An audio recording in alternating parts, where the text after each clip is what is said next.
Assalamualaikum warahmatullahi wabarakatuh. Saya Muhammad Yusuf Asnani, NIM 190102002, ingin mempresentasikan hasil rangkuman PPT saya. Pengertian tanah.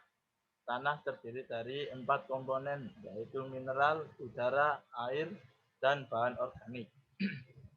Tanah mineral mewakili sekitar 45% dari total volume, air, dan udara yang masing-masing sekitar 25%. Dan bahan organik 5%. Porsi mineral terdiri 3 unsur, yaitu pasir, lumpur, atau tanah liat. Fungsi atau peran tanah berdasarkan konsep tanah sehat. 1.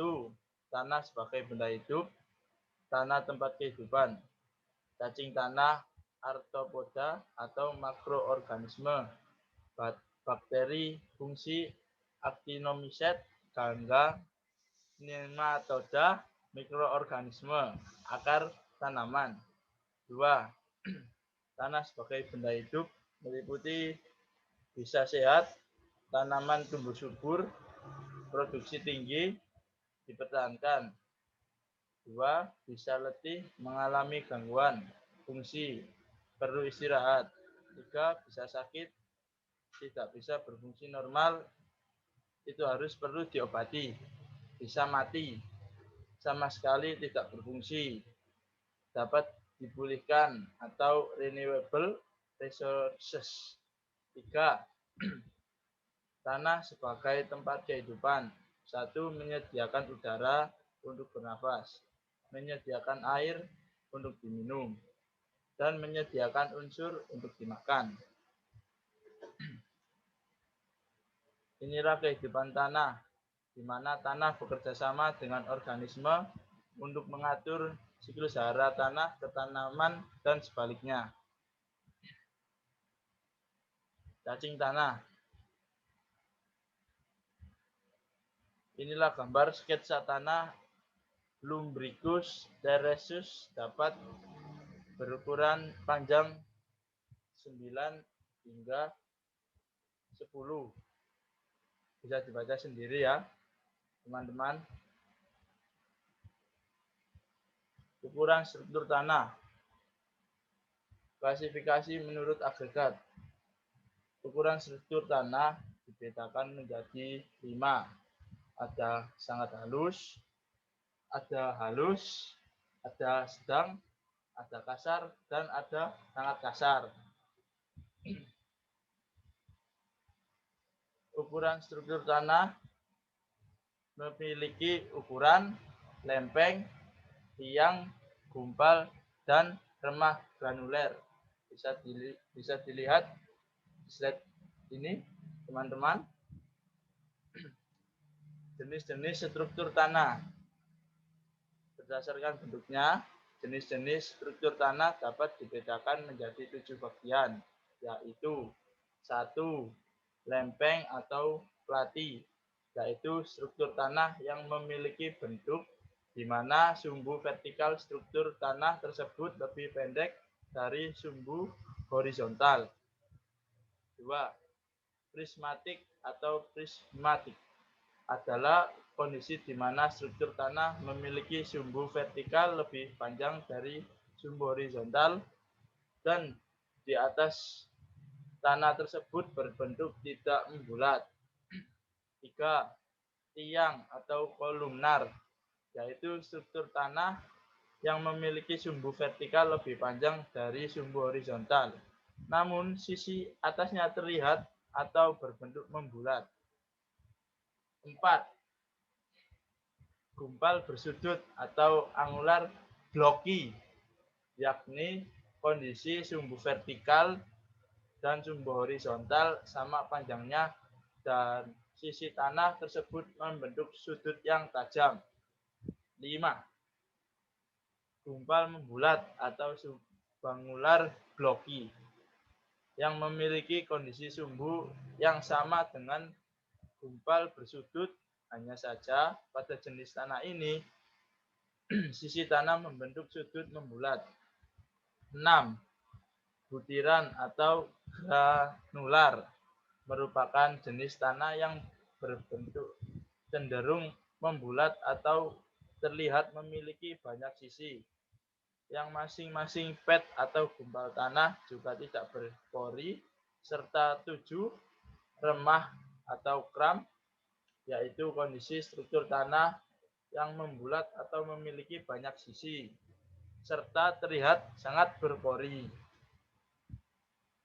Selanjutnya, struktur tanah memiliki peran penting menentukan peredaran air, udara, dan panas di dalam tanah. 2. Aktivitas jasad hidup di tanah. 3. Ketersediaan unsur hara bagi tanaman. 4. Perombakan bahan organik tanah. 5. Mudah tidaknya akar tanaman dapat menembus tanah lebih tajam. 6. Perkembangan pertumbuhan tanaman. Selanjutnya, bahan organik tanah. Bahan organik tanah atau soil organic matter, bahan di dalam atau permukaan tanah yang berasal dari sisa tumbuhan, hewan, dan manusia, baik yang telah mengalami dekomposisi lanjut maupun yang sedang mengalami proses dekomposisi. Secara substansi, bahan organik tersusun dari bahan humus dan non-humus. Selanjutnya adalah presentasi BO tanah. Tanah mineral bahan organik 0,0 sampai 5%. Tanah gambut atau organik mencapai 98%. Parameter yang dapat digunakan untuk mencirikan kualitas bahan organik kandungan yaitu 1. Karbon dan nitrogen. 2. Bahan-bahan humus. 3. Lignin. 4. Selulosa. Pengaruh BO tanah. 1. Memperbaiki struktur tanah untuk pertumbuhan tanaman. 2. Memperkuat agregasi tanah. Agregasi proses terikat partikel utama, yaitu pasir, debu, dan tanah liat, oleh gaya alami dan bahan yang dihasilkan oleh eksudat akar dan aktivitas mikroorganisme. 3. Memperbaiki drainase. 4. Memperbaiki permeabilitas. 5. Meningkatkan penetrasi akar. Dan yang keenam, meningkatkan ketahanan terhadap erosi. Selanjutnya, tanah humus. Humus adalah bahan yang telah terkomposisi dan merupakan lapisan tanah yang paling subur. Pengaruhnya, 1. Memperbaiki struktur tanah. 2. Meningkatkan kapasitas tukar katoin. 3. Penyangga pH tanah. 4. Meningkatkan daya simpan lengas. Selanjutnya, bahan organik yang ada di tanah. Bahan organik tanah adalah semua jenis senyawa organik yang terdapat di dalam tanah, yaitu serasa, fraksi bahan organik ringan, biomasa mikroorganisme, bahan organik terlarut di dalam air, dan bahan organik yang stabil atau humus. 2. Sumber sisa tanaman atau hewan yang mengalami perubahan bentuk karena faktor biologi, fisika, dan kimia atau mengalami dekomposisi. Selanjutnya, bahan organik tanah. Bahan organik tanah adalah kumpulan beragam senyawa organik kompleks yang sedang atau telah mengalami proses dekomposisi berupa 1. Humus hasil humifikasi. 2. Senyawa anorganik hasil mineralisasi. 3. Mikroorganisme heterotofik dan trofik yang terlibat dan berada di dalamnya. Sumbernya 1.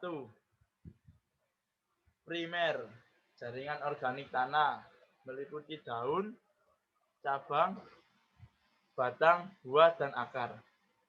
2. Sekunder, jaringan organik, yaitu kotoran, jasad yang mati, dan mikrofauna. 3.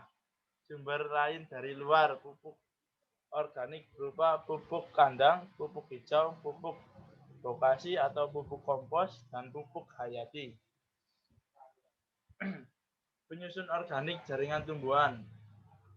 1. Selulose 15-60% berat kering. 2. Hemiselulose 10-30%. 3. Lightning 5-30%. Keempat, fraksi larut air mencakup gula sederhana, asam amino, dan asam alifatik 5-30%.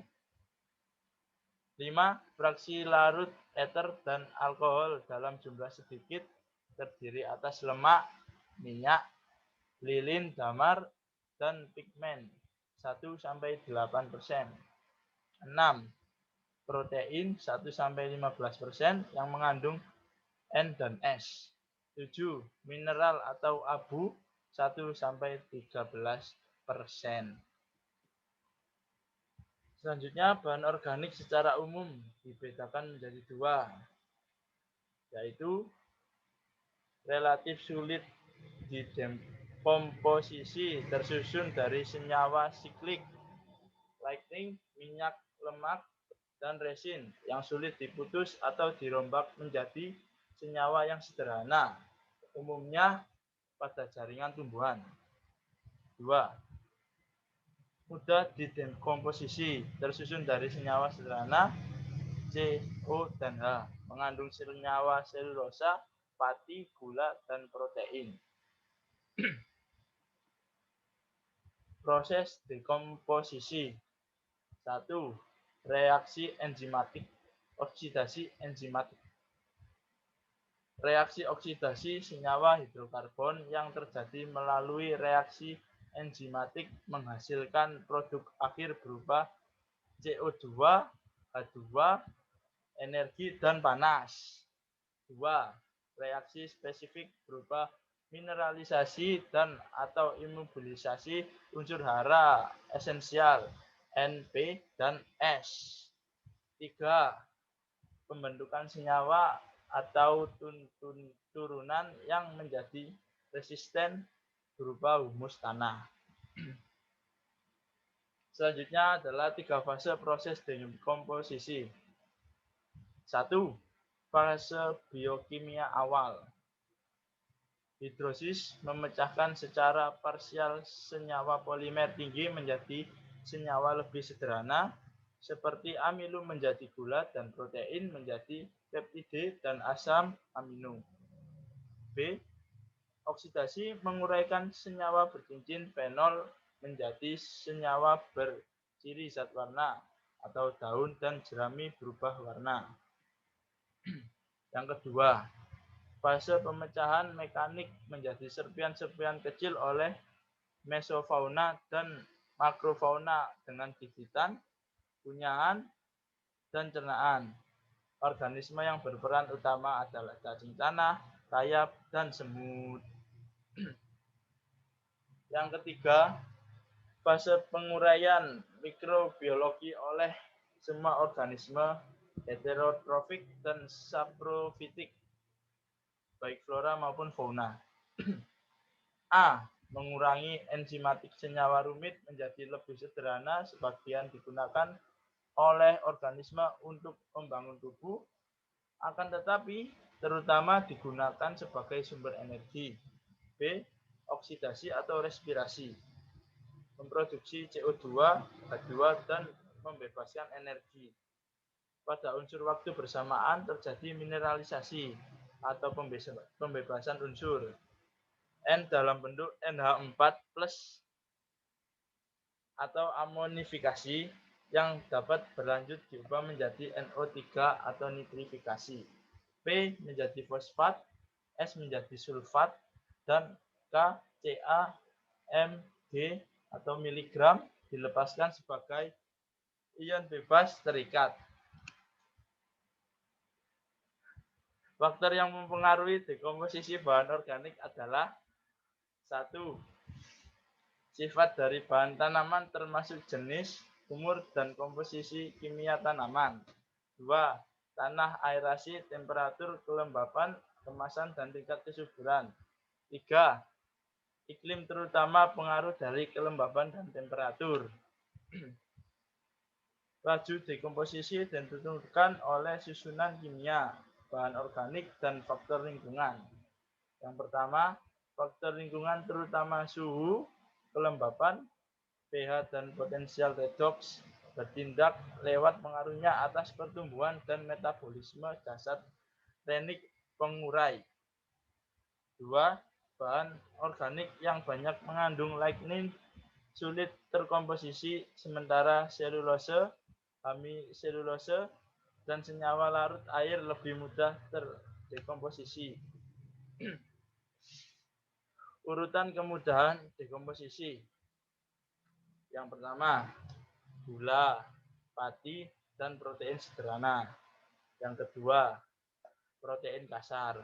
Yang ketiga, hemiselulosa. Yang keempat, selulosa. Yang kelima, lemak, minyak, dan lilin. Yang keenam, lignin, damar, dan tanin. Sekian presentasi dari saya. Wassalamualaikum warahmatullahi wabarakatuh.